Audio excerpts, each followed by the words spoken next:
Alrighty, today we're going to be focusing on the functions of harmony in our second lesson. You should have already looked through the first lesson, PowerPoint on basic scales and sort of the history of Western music history. We are going to just take a quick moment to review. Last time we talked about how scales come in many forms. In this PowerPoint, we'll be focusing mostly on diatonic scales. And just remember that the major scale pattern here, whole, whole, half, whole, whole, whole, half. Again, the minor scale, which has three forms, the natural, the harmonic, and the melodic. And it's also, we will come back to this idea today, but we do refer to the notes of the scale by their scale degree number. That's going to play in a little bit later when we talk about Roman numerals. But to start with our new material, we're going to talk about intervals. So an interval is just simply the term used to describe the distance between two pitches.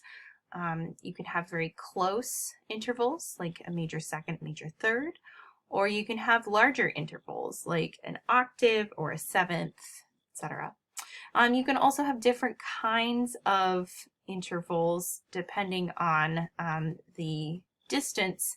So you can actually have minor and major intervals. You can have augmented or diminished intervals. And you can, it kind of gets a little dicey with the classification, but I'll try to explain that later. We're going to listen to a couple of examples of major intervals versus minor intervals. So I'm going to play you these excerpts here in the beginning, just so that you can get a sense of how they sound. So here is our minor second, major second, minor third, major third, minor sixth,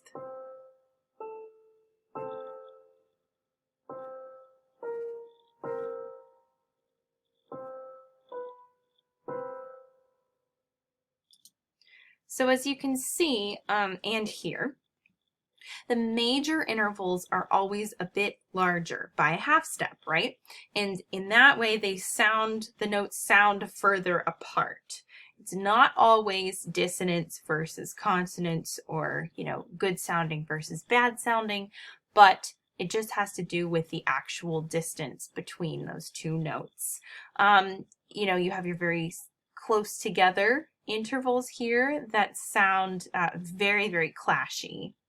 The minor second is the closest interval between two notes. So that's our half step interval right there, as you can see, from C to D flat, or if we could write another way, from C to C sharp. But just to give you sort of an aural and visual representation of major intervals versus minor intervals. In the PowerPoint, when you go through it on your own, you can take a listen to this example here. This is from a famous piece of music by French composer Camille Saint-Saëns. It's called Danse Macabre, and the violin solo at the very beginning of the piece features the tritone. So the tritone is a special interval. It's actually an augmented fourth or diminished fifth. Depending on how you write it, it's going to be the same sound, which you will hear in the video. Very dissonant, but it's exactly halfway between the tonic, which is the first note of the scale, and the octave tonic note. So in a C major scale, starting on C and ending on C, your tritone interval would be the F sharp, because it's exactly in between both C's.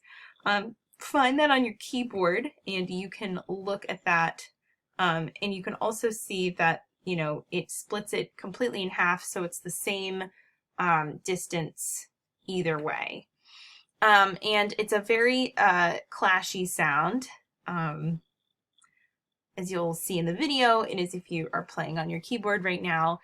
It actually was considered to evoke the devil.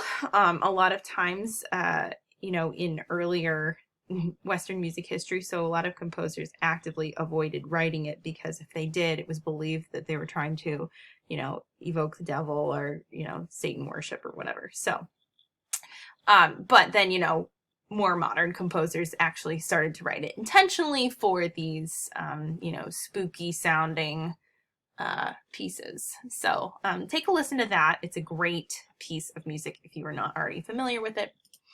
So now we are going to talk about building building chords. I like to think of it as building snowmen because they look like little snowmen without faces or, you know, any of the accessories.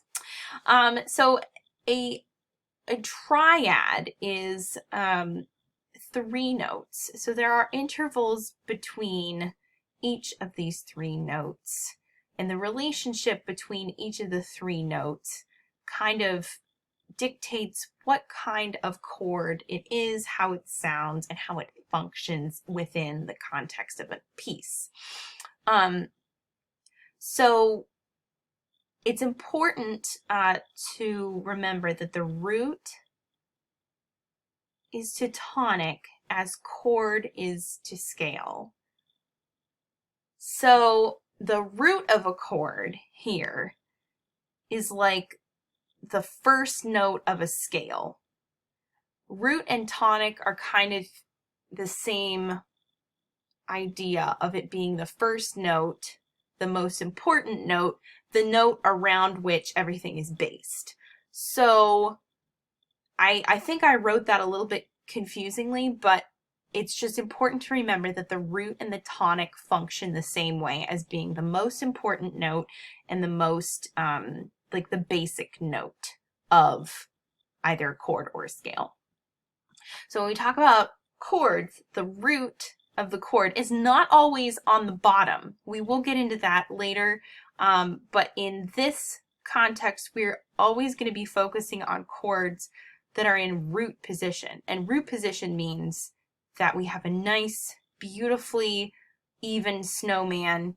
He's happy, he or she is happy and has, you know, equal body parts. So we're going to look at this happy snowman.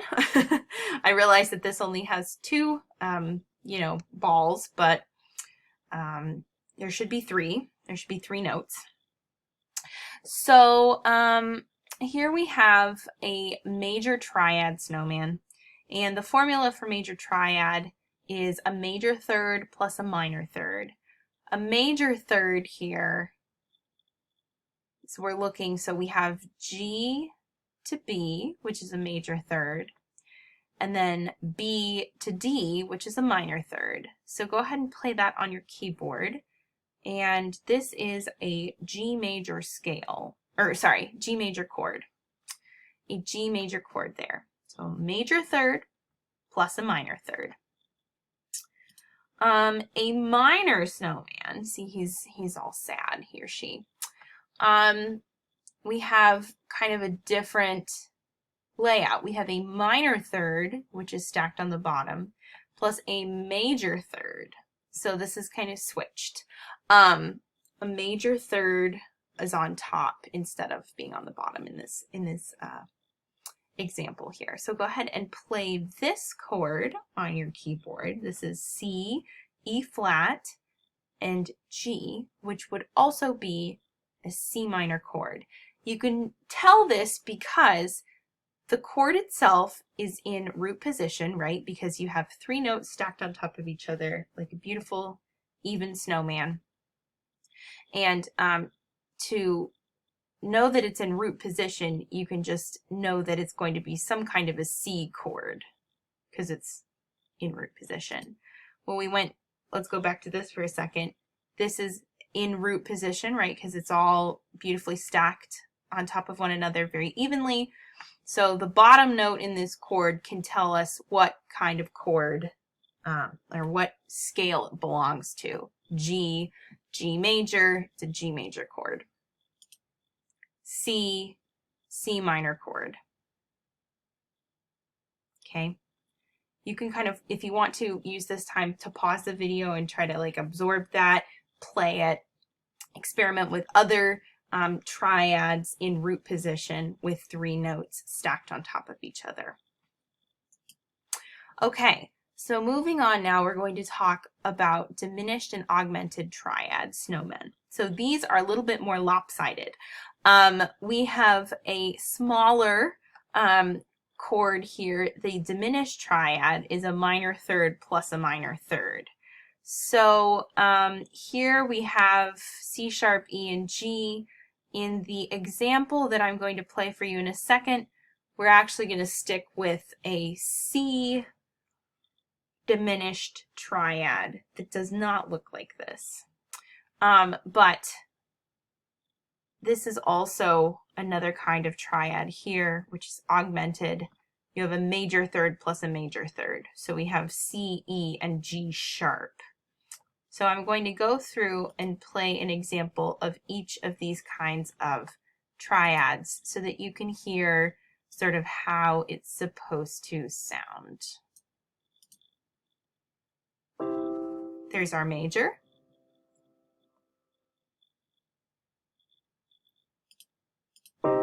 Minor.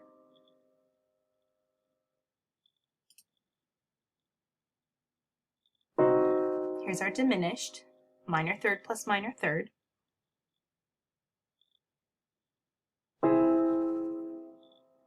Augmented, which is a major third plus a major third. So as you can see, each of those have a very distinct flavor to them. Moving along, so now we're going to briefly talk about what would happen if we made a bunch of snowmen that all fit in the same key. As you can see here, we have the C major diatonic chords. And what diatonic means is that we are not moving outside of the key of C major here.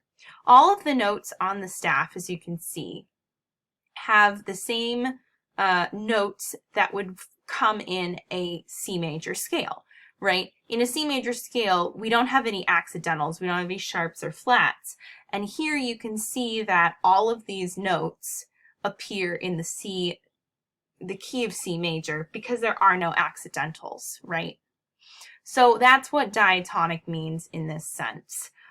So basically what we did is we put each of the notes of the C major scale on the staff, and then we made little snowmen out of them, stacked them. So all of these chords are in root position right now. And this is what it looks like with Roman numerals. Roman numerals help to identify and explain the function of each of these triads within the key of C major. So we have a C major chord in root position, and it has the Roman numeral 1.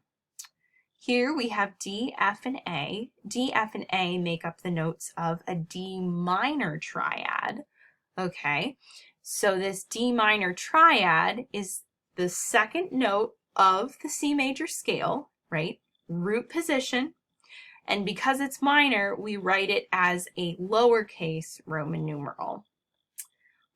We go forward with all of the others. So this is E minor, F major, G major, A minor, B. It would technically be minor if we had an F sharp up here, but since we don't, this is B, D, and F natural. B and D is a minor third, and D to F is also a minor third. So that would be our diminished triad, okay? So the diminished triad is always in the 7th place in the scale, in a major scale, I should say, and you have this little degree sign next to it. I don't know why, that's just how it is. And then you have your major scale at the top. So a lot there. You can pause the video here if you want to kind of absorb that, play all of those chords in there. And also be sure to go over this slide on your own. This kind of explains the different names for all of these